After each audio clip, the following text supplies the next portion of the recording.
Salut cher ami, mon nom c'est Monsieur Blété Jean Diomède, ton professeur d'histoire et géographie. Aujourd'hui, toi et moi, nous allons faire une nouvelle leçon. Cette leçon est une leçon de géographie et cette leçon se situe dans le thème 1 en géographie. Le thème 1, c'est les bases de l'étude de la géographie.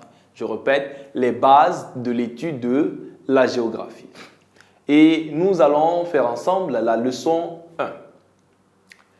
Et tu sais avec moi que la géographie est une science très particulière. Et comme tu as déjà entendu parler de la géographie, toi et moi, nous allons ensemble comprendre qu'est-ce que c'est que la géographie véritablement. C'est pourquoi notre leçon aujourd'hui s'intitule tout simplement « La géographie et son objet ». La géographie et son objet, c'est la leçon 1. La géographie et son objet. Tu peux répéter avec moi, leçon 1, la géographie et son objet. C'est la leçon 1. C'est celle-là que nous allons voir tout simplement aujourd'hui.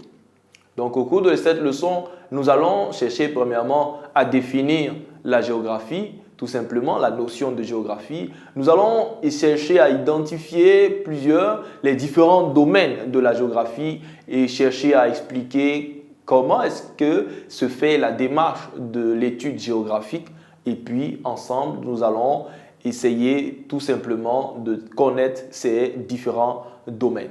Il faut que tu suives exactement et très attentivement cette leçon parce qu'elle va t'apporter beaucoup et va te suivre jusqu'à la fin de ton cycle.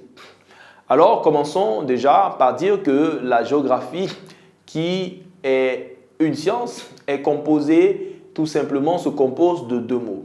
La géographie signifie premièrement dessin ou écriture de la terre. Pourquoi nous disons que la géographie signifie dessin ou écriture de la terre? J'ai dit tout simplement qu'elle est composée de deux mots.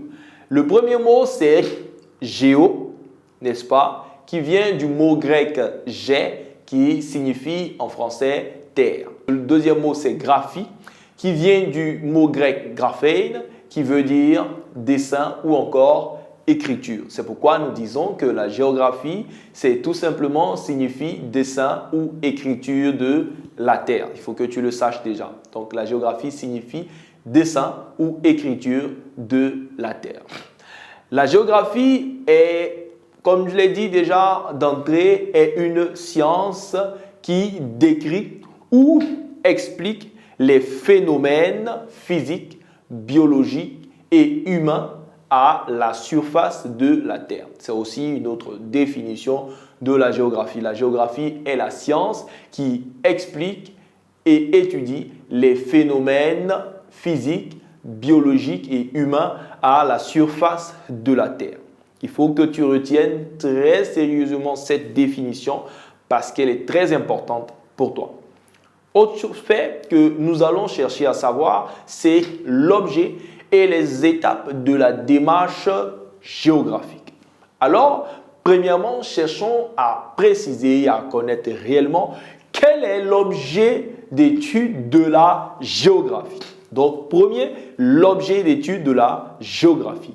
Qu'est-ce que la géographie étudie exactement? Simplement, qu'est-ce qu'elle étudie exactement? Simple, l'objet de la géographie est la description et l'explication des phénomènes physiques, biologiques et humains à la surface de la Terre. C'est-à-dire tout ce qui se trouve à la surface de la Terre. Que ce soit des choses qui concernent les hommes, les choses qui concernent les animaux et tous les êtres vivants, ou encore même les choses qui concernent la surface même de la Terre et ce qui se passe en son profondeur, la géographie est intéressée par tout ça. Alors, c'est pourquoi nous disons simplement, pour résumer, que l'objet d'étude de la géographie, c'est la description et l'explication des phénomènes physiques, biologiques et humains à la surface de la Terre. Passons au 2. Le 2, c'est quoi? C'est réussir à dégager tout simplement la démarche du géographe. Quelle est la démarche que utilise la géographie? La géographie utilise, cher ami, 5 étapes pour réussir à faire un travail géographique. Donc, la démarche se fait en 5 grandes étapes. La première des choses que fait le géographe, c'est l'observation. Donc, l'observation. Il observe. L'observation se fait de différentes manières, donc 2 grandes manières. Il y a une observation directe et une observation indirecte. Prochainement, je vais t'expliquer en long et en large ce que c'est qu'une observation directe et une observation indirecte. Mais retiens déjà que la première démarche du géographe, c'est l'observation, donc le fait d'observer, de regarder, d'admirer. Et la deuxième, c'est la localisation. Le géographe, c'est-à-dire celui qui étudie la géographie, ou encore le scientifique, le responsable de la géographie, fait quoi? Il localise, il précise où se situent les faits ou encore l'objet à étudier. Troisième chose que fait le géographe, c'est la description. Donc, le fait de décrire ce qu'il voit, ce qu'il observe, ce qu'il a réussi à localiser. Il faut qu'il réussisse tout simplement à le décrire, à expliquer, tout simplement, à décrire, c'est-à-dire à dire ce qu'il voit, premièrement. Et la quatrième des choses, c'est l'explication. Vient maintenant le moment de l'explication. Après avoir dit exactement ce que l'on voit, il faut maintenant expliquer pourquoi ce phénomène se situe ou est comme on le voit. Donc, l'explication, c'est la quatrième chose que fait le géographe.